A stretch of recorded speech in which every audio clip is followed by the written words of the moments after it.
Hello everyone, welcome to Eklavya study point and I am Sachin. आज मैं आप सभी को class 11th political science second book है जो आपकी पोल थ्योरी वाली, उसमें से जो आपका फिफ्थ चैप्टर है राइट्स, इसकी इजी एक्सप्लेनेशन करवाने जा रहा हूं और आपको इसके फ्री पीडीएफ नोट्स भी प्रोवाइड करवा दिए जाएंगे। तो चलिए वीडियो को आगे बढ़ाते हैं। अगर कोई क्वेरी होती है तो आप इंस्टा पे मैसेज कर सकते हैं, यूजर नेम आपके सामने है। और अगर आपको हमारे पीडीएफ नोट्स को डाउनलोड करना हो तो आप हमारा टेलीग्राम चैनल ज्वाइन कर लेना, जो कि है क्लास 11 ईएसपी। ठीक है, यहाँ पे हम कुछ ही समय में पूरा जितना भी आपका सिलेबस है सारी पीडीएफ एक साथ डाल देंगे, तो आप वहां से अपने नोट्स को डाउनलोड कर लेना और वहां से आप इसको पढ़ लेना।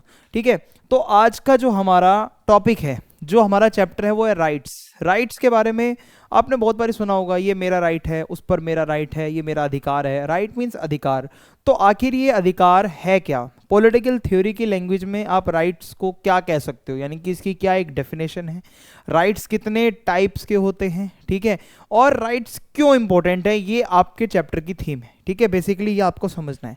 तो फर्स्ट ऑफ ऑल अगर मैं आपको बताऊं कि व्हाट आर राइट्स, राइट्स हैं क्या? सो राइट्स आर एंटाइटलमेंट्स और जस्टिफाइड क्लेम्स। ये आपका दावा है, आपका क्लेम है, that denote what individuals are entitled to as citizens and human beings, as a human और एज अ सिटीजन। क्या चीज़ है जिसको आप क्लेम कर रहे हो, वो आपका राइट है। ठीक है, यहाँ पे ऐसा बताया जा रहा है। आप किसी भी कंट्री में रहते हो, वहाँ पे आपके कुछ राइट्स होते हैं एज अ सिटीजन। आप अगर एक ह्यूमन हो तो आपके एज अ ह्यूमन भी कुछ ह्यूमन राइट्स होते हैं, यानी कि आपको जीने का राइट है। ठीक है, राइट टू लिव, तो ये एक ह्यूमन राइट है। ठीक है, तो इसी तरीके से बहुत कुछ और भी है इसमें, आगे बताता हूँ मैं आपको। So rights must be recognised by society. एक राइट जब भी राइट है जब आपकी सोसाइटी जहां पे आप रहते हो वो उसको रिकॉग्नाइज करती हो। ये नहीं आपने मन मर्जी से कुछ भी बोल दिया और कह दो ये मेरा राइट है। नो, सोसाइटी वो वहां पे उसको रिकॉग्नाइज करेगी और बोलेगी हाँ भाई, जो तू क्लेम कर रहा है वो तेरा राइट है, तो ही वो राइट माना जाएगा। अब एक होता है वांट्स और एक होता है राइट्स, यानी कि एक चीज जो आपको चाहिए ही चाहिए और एक है जो आपका राइट है, जो आपका अधिकार है। अब इसमें छोटा सा एक डिस्टिंक्शन है, वो क्या है?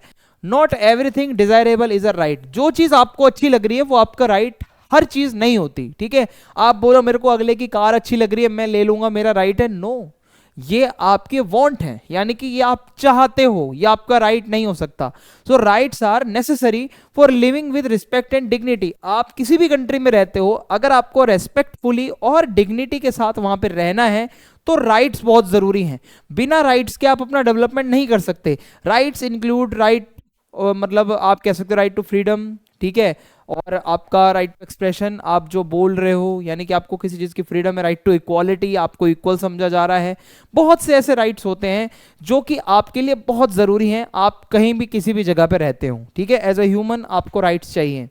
फिर अगर मैं आपको बताऊं एग्जाम्पल्स, राइट टू लाइवलीहुड, यानी कि ensures economic independence and dignity. आप किसी भी कंट्री में रहते हो, आप अपने रोजगार को कमा सकते हो। जो भी आपका रोजगार है, जो भी आप काम धंधा करना चाहो, अगर वो सही है, लीगल है, तो आप वो कर सकते हो। ठीक है, ये एक राइट है। For example freedom of expression, यानी कि आपको फ्रीडम है, आप अपनी बातों को एक्सप्रेस कर सकते हो। आप जो भी बोलना चाहो, कुछ क्रिएटिव आ रहा है आपके मन में, तो आप उसको बता सकते हो। ये फ्रीडम ऑफ एक्सप्रेशन कहलाता है। ये डेमोक्रेसी के अंदर बहुत जरूरी होता है, ये वाला राइट जो होता है। ठीक है, तो इसी तरीके से ये कुछ एग्जांपल्स थे जो मैंने आपको बताए। आपने भी अपने कॉन्स्टिट्यूशन वाली बुक में भी पढ़े होंगे फंडामेंटल राइट्स। ठीक है, तो ऐसा तो है नहीं कि राइट्स का कॉन्सेप्ट आपके लिए कुछ नया है।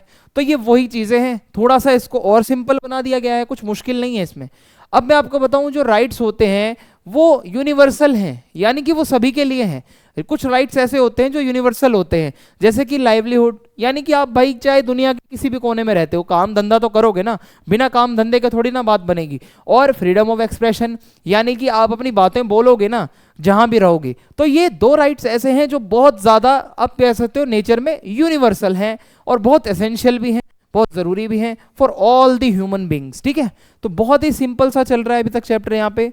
ठीक है, राइट्स वो क्लेम है जो आपको चाहिए एक डिग्निटी वाली लाइफ जीने के लिए, एक रेस्पेक्ट वाली लाइफ जीने के लिए, अपना डेवलपमेंट करने के लिए, वेल बीइंग एंड डेवलपमेंट। देखो, जैसे कि कुछ राइट्स ऐसे होते हैं जो आपका अच्छा करते हैं, आपका भला करते हैं और आपके डेवलपमेंट में मदद करते हैं। For example right to education, अगर आपको पढ़ाई का अधिकार है, राइट टू एजुकेशन है, तो इससे क्या होगा? आपकी स्किल डेवलप होगी, आपकी रीजनिंग स्किल्स अच्छी होंगी, आपकी इंफॉर्मेशन बढ़ेगी, आपका डिसीजन मेकिंग का जो वो प्रोसेस है वो अच्छा होगा। तो कहने का मतलब है राइट टू एजुकेशन एक एग्जाम्पल है ऐसे राइट का। इसके अलावा कुछ एक्टिविटी ऐसी होती हैं जो हार्मफुल होती हैं, जो अच्छी नहीं होती। फॉर एग्जाम्पल ड्रग्स लेना, स्मोकिंग करना, ड्रिंक करना, ये आप कभी भी इसको नहीं कह सकते क्लेम करके कि ये मेरे राइट्स हैं, ठीक है, क्योंकि आप कह सकते हो यार इसका हेल्थ और सोसाइटी पे बुरा असर पड़ता है। सिगरेट पी के धुआं उड़ा रहे हो, वो धुआं सिर्फ आपके अंदर नहीं जा रहा, आस पड़ोस वालों के भी अंदर जा रहा है। तो आप ये मान के चलो कि हार्मफुल एक्टिविटीज को आप अपना राइट मत बताओ, ठीक है, ये बिल्कुल भी सही नहीं है, इसको आप क्लेम मत करना कभी भी। फिर है where do rights come from, आखिर ये राइट्स आए कहां से, ये राइट्स का कॉन्सेप्ट कहां से आया, आपकी बुक क्या कहती है वो मैं आपको बताता हूं। तो सबसे पहले थोड़ा मैं आपको हिस्टोरिकल पर्सपेक्टिव बताऊं, थोड़ा हिस्ट्री में लेके जाऊं, ठीक है, though we are studying pol science but still थोड़ा हम पीछे जाएंगे। तो 17 से 18 सेंचुरी के बीच में नेचुरल राइट्स का कॉन्सेप्ट आया इस दुनिया में। नेचुरल राइट्स का मतलब था वो राइट्स जो आपको भगवान ने दिए हैं, जो इंसान भी नहीं छीन सकते, वो राइट्स जो आपको नेचर से मिले हैं, ठीक है, जैसे कि लाइफ, लिबर्टी, प्रॉपर्टी। ये 3 राइट्स ऐसे माने जाते थे जो खुद आपको भगवान ने दिए हैं, खुद आपको नेचर ने दिए हैं। कोई आपसे जीने का अधिकार नहीं छीन सकता, कोई आपसे आपकी आजादी नहीं छीन सकता, कोई आपसे आपकी प्रॉपर्टी नहीं छीन सकता। ये 3 राइट्स को नेचुरल राइट्स की कैटेगरी में रखा जाता था और ये इनएलिनेबल हैं, means cannot be taken away by the state और रूलर्स। ये जो आपके नेचुरल राइट्स हैं इसको कोई नहीं छीन सकता, चाहे देश का प्रधानमंत्री क्यों ना हो, प्राइम मिनिस्टर भी क्यों ना हो, वो भी आपके नेचुरल राइट्स को नहीं छीन सकता।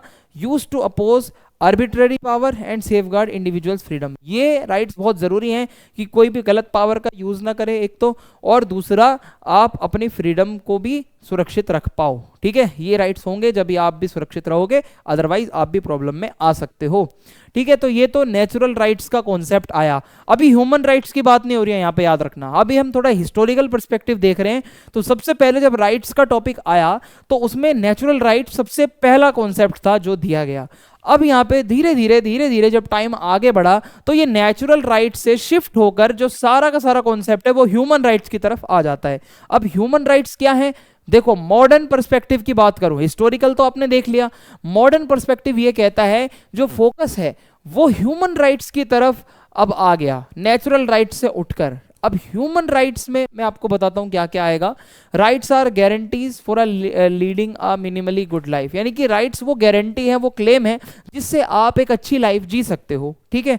तो ह्यूमन राइट्स में अगर मैं आपको बताऊं, every person has intrinsic value, ठीक है, every person has intrinsic value, हर किसी के जीवन की वैल्यू है। ऑल पर्सन आर इक्वल, जितने भी हम लोग हैं वो सभी इक्वल हैं। And we deserve opportunities equal, यानी कि इक्वल अपॉर्चुनिटीज हम सब डिजर्व करते हैं, ठीक है, ताकि जो हमारा पोटेंशियल है वो रियलाइज तो हो। आप हमें चांस ही नहीं दोगे तो कैसे पता चलेगा हमारे अंदर क्या पोटेंशियल है क्या करने का। So universal declaration of human rights, United nation जो कि हमारा इंटरनेशनल ऑर्गेनाइजेशन है पूरी दुनिया का, वो एक डिक्लेरेशन निकालता है जिसको कहा जाता है universal declaration of human rights. उसके अंदर कुछ ऐसे आइडियाज, कुछ ऐसे राइट्स बताए गए जो हर ह्यूमन के लिए बहुत जरूरी है, ठीक है, एज अ ह्यूमन वो आपके पास होने चाहिए। मैं आपको बताऊं बहुत से राइट्स हैं जिनको एड ऑन किया गया। For example abolition of slavery, पहले क्या होता था, इंसानों को ना सेल कर दिया जाता था स्लेव्स बनाकर, ठीक है, आप सभी को पता होगा। सो ये जो स्लेवरी है इसको खत्म करना, और विमेन राइट्स के बारे में बात करना, चिल्ड्रन राइट्स के बारे में बात करना, जो लोग मार्जिनलाइज्ड ग्रुप्स हैं उनके बारे में बात करना, ये कुछ नए राइट्स हैं जो पहले नहीं थे इस दुनिया में। ये बार बार बता रहा हूं, ये मॉडर्न पर्सपेक्टिव के बाद आए हैं ये सब राइट्स, ठीक है। कुछ और भी राइट्स हैं जैसे कि क्लीन एयर, आप अगर दिल्ली में रहते हो तो आपका राइट है कि आपको साफ हवा मिले, अगर नहीं मिलती तो आपने देखा होगा सुप्रीम कोर्ट ने बहुत बारी दिल्ली गवर्नमेंट को फटकार लगाई है कि भाई हवा साफ क्यों नहीं है।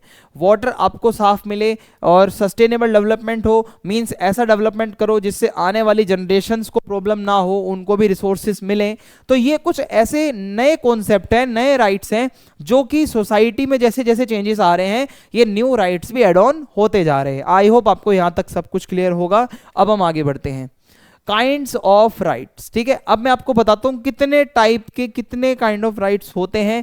सबसे पहला है पॉलिटिकल राइट्स, नाम से पता चल रहा है ऐसे राइट्स जो कि आपके पॉलिटिकल प्रोसेस से जुड़े हुए हैं।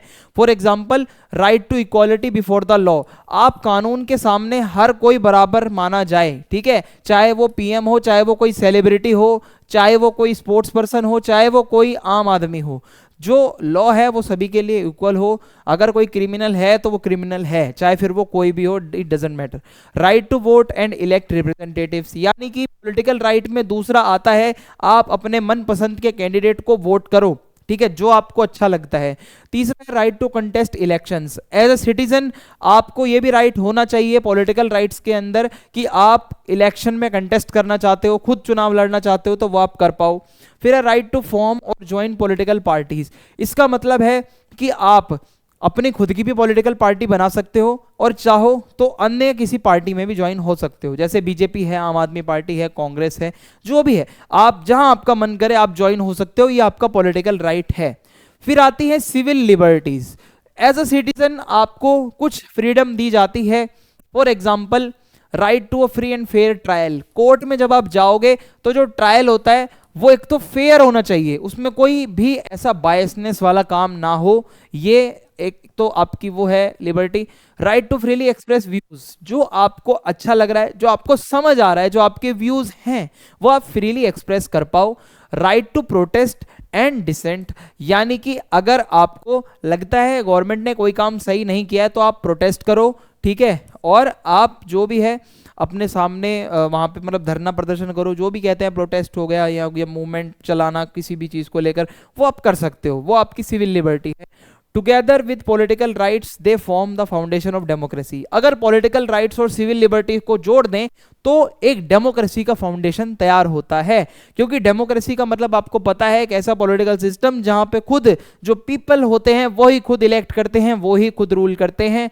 सो ये सिविल लिबर्टीज और पॉलिटिकल लिबर्टीज बहुत जरूरी हो जाती हैं जब आप डेमोक्रेसी की बात करते हैं।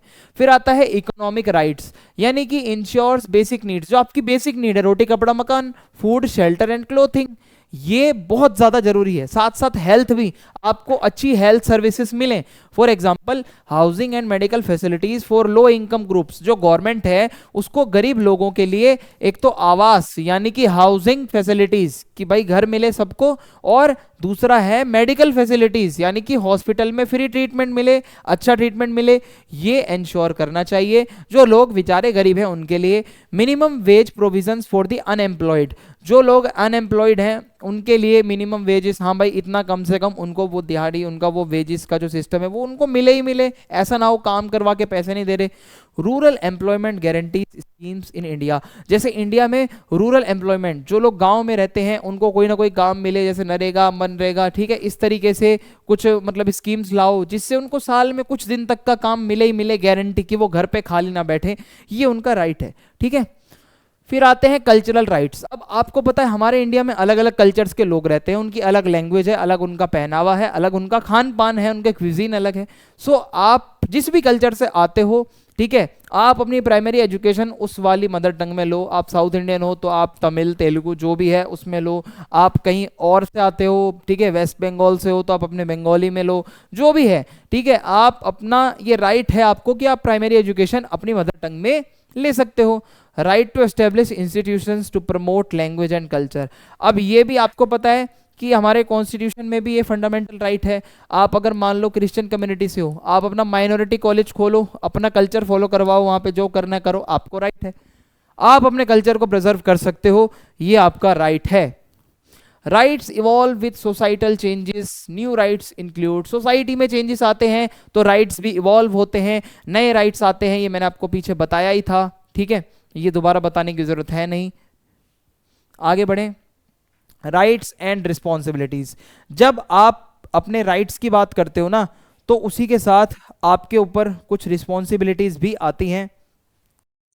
तो भाई जहां आपके कुछ राइट्स होते हैं वहां आपकी कुछ रिस्पॉन्सिबिलिटीज भी होती हैं, वो क्या है मैं आपको बताता हूं। तो देखिए, ऑब्लिगेशंस ऑन द स्टेट, अगर कोई भी स्टेट में आप रहते हो तो वहां पे स्टेट्स के ऊपर कुछ ऑब्लिगेशंस हैं, लाइक इंश्योर सस्टेनेबल डेवलपमेंट। कोई भी स्टेट है उसको सबसे पहले ये करना है इंश्योर कि भाई हाँ जो डेवलपमेंट हो रहा है उस एरिया में वो सस्टेनेबल हो, यानी कि वहाँ पे ऐसा डेवलपमेंट ना हो जो एनवायरनमेंट को नुकसान पहुंचाता हो, आने वाली जनरेशन्स को नुकसान हो। और हर स्टेट को ये भी इंश्योर करना है कि सिटीजन्स का भला हो, उनको एनवायरमेंटल प्रोटेक्शन मिले, पॉल्यूशन कम हो, बेसिक नीड्स जो हैं उनकी वो पूरी हो, ठीक है, ये है स्टेट का काम, ठीक है, ये इनको करना ही करना है, रिस्पॉन्सिबिलिटी है। और आप एज अ इंडिविजुअल भी आपके ऊपर एज एन इंडिविजुअल भी आपके ऊपर कुछ ऑब्लिगेशंस हैं, लाइक जो हमारा ओजोन लेयर है उसको प्रोटेक्ट करो। ये कैसे होगा? पोल्यूशन कम करो, ठीक है। पोल्यूशन कम कैसे होगा आप सभी जानते हो। Minimise air and water pollution, पानी को कम गंदा करो, गाड़ी जितना हो सके इलेक्ट्रिक वाला यूज करो या पब्लिक ट्रांसपोर्ट यूज करो, ये बहुत बेसिक सी चीजें हैं। Maintain ecological balance bye planting trees, आप पेड़ों को काटने के बजाय उसकी प्लांटिंग करो, ठीक है, और फॉरेस्ट को बचाओ। ये आपका एक तरीके से राइट तो आपको आपको समझ आ गए आपके राइट्स क्या हैं, बट कुछ रिस्पॉन्सिबिलिटीज भी हैं आपकी एज एन इंडिविजुअल, तो वो भी आपको ही करनी है, ठीक है। फिर है allow other freedom of choice in personal matters, यानी कि एक तो ये भी है कि भाई अलो अदर्स फ्रीडम ऑफ चॉइस, यानी कि आपको आज़ादी हो कि आपको क्या चूज़ करना है, चॉइस क्या है, आपके पर्सनल मैटर पे आपको आज़ादी होनी चाहिए। आपको क्या पहनना है, कैसा म्यूजिक सुनना है, इसमें कोई इंटरफेयर ना करे। Avoid using personal freedoms to harm others, और कभी भी आप अपना राइट है, अगर आपको कोई फ्रीडम है तो वो गलत यूज़ मत करो जिससे आप किसी और को नुकसान पहुंचा रहे हो। लाइक आप वायलेंस कर रहे हो, किसी के साथ मारपीट कर रहे हो, बोल रहे हो मेरा राइट है, तो ये नहीं है, ये आपका राइट नहीं हो सकता। तो इस तरीके से ये चीज़ है। आपको क्या करना है? बैलेंस करना है, बैलेंसिंग कॉन्फ्लिक्टिंग राइट्स। अब कुछ राइट्स ऐसे हैं जो बहुत कॉन्फ्लिक्टिंग होते हैं, जैसे freedom of expression versus privacy.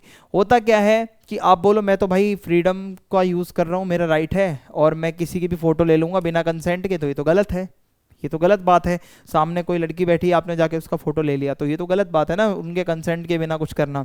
And sharing them is a violation of their privacy, आप किसी का फोटो खींच के शेयर कर दो सोशल मीडिया पे, तो ये तो प्राइवेसी यहाँ पे वायलेट हो रही है ना।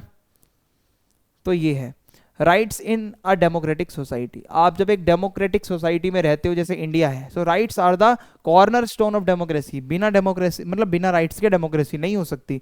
तो मान के चलो governments exist to ensure the wellbeing of citizens, ही इसीलिए है कि लोगों का भला हो सके डेमोक्रेसी में, and not to undermine their freedoms. Government का ये काम नहीं है कि उनकी फ्रीडम छीनना, गवर्नमेंट का काम है कि लोगों का भला हो सके जितना ज़्यादा से ज़्यादा हो सकता है। तो ये हमारा राइट्स का छोटा सा चैप्टर था। अगर आपको पसंद आया है, समझ आया है, तो आप अपना फीडबैक ज़रूर लिखना, वीडियो को लाइक करना, चैनल सब्सक्राइब करना और वीडियो को शेयर कर देना। जय हिंद, जय भारत, मिलते हैं अगली वीडियो में।